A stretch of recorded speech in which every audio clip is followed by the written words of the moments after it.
K-pop জগতের সম্রাট যাদের এক ইশারায় পুরো বিশ্ব কাঁপে, সে বিটিএস কি সত্যি ভেঙে যাওয়ার পথে ছিল? 2026 সালে গুয়াং স্টেডিয়ামের সেই কনসার্টটি কি শুধু একটি পারফরমেন্স ছিল, নাকি 7 জন প্রাপ্তবয়স্ক পুরুষের এক কঠিন যুদ্ধের জয়গান? আরএম যখন মাইক হাতে নিয়ে কাঁপানো গলায় বললেন, আমাদের বিশ্বাস করুন, তখন স্টেডিয়ামে উপস্থিত হাজার হাজার আর্মির চোখে জল ছিল।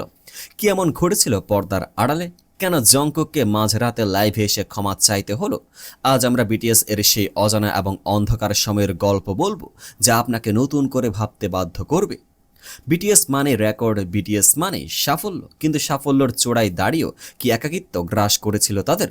দীর্ঘ বিরতির পর বিটিএস ওয়ার্ল্ড ট্যুর আরিরাং ছিল তাদের পুনর্মিলনের মঞ্চ, কিন্তু এই মঞ্চে গান নেই, বরং আরএম এবং জংকুক চাইলেন সত্যর মুখোমুখি হতে। আর এ সত্য ছিল বিতর্ক, বিচ্ছেদ এবং তাদের 30 বছর বয়সে নেওয়া এক কঠিন সিদ্ধান্তের। মঞ্চে যখন আরএম দাঁড়ালেন, তাকে লিডার নয়, একজন 30 বছর বয়সী স্বয়ংসম্পূর্ণ মানুষ হিসেবে মনে হচ্ছিল।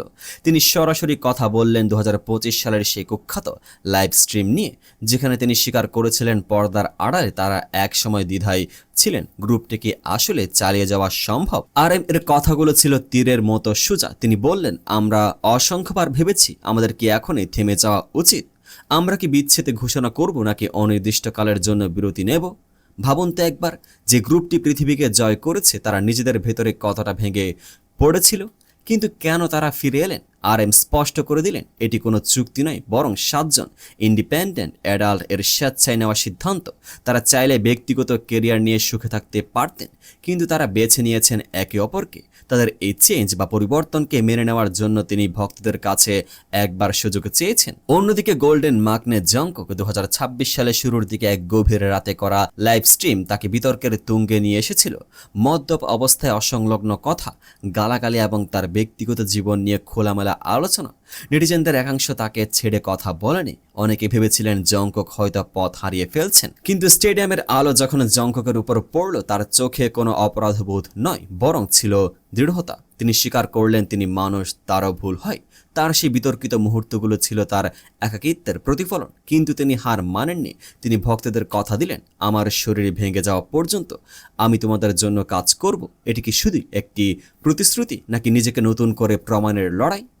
কেন আরএম বারবার তাদের বয়সের কথা তুলছেন? 30 বছর বয়স এখন কে-পপ আইডলদের জন্য একটি সন্ধিক্ষণ। এই বয়সে এসে তারা আর স্রেফ গ্ল্যামারাস পুতুল থাকতে চান না, তারা হতে চান স্বাধীন। তাদের এই পরিবর্তন হোক সেটা কথা বলায়, পোশাকে বা আচরণে, ভক্তদের জন্য মেনে নেওয়া কিছুটা কঠিন ছিল, কিন্তু এটাই কি বাস্তব নয়? তারা যখন বলেন আমরা একে অপরকে স্বাধীনভাবে বেছে নিয়েছি, তখনও বোঝা যায় বিটিএস এখন আর স্রেফ একটি ব্যান্ড নয়, এটি একটি আদর্শে পরিণত হয়েছে। স্টেডিয়াম জুড়ে যখন ইটস ওকে স্লোগান উঠেছিল, তখন বোঝা গিয়েছিল আর্মি এবং বিটিএস এর সম্পর্ক কোনো বিতর্কের ঊর্ধ্বে। এই সম্পর্ক গড়ে উঠেছে সততা আর বিশ্বাসের উপর।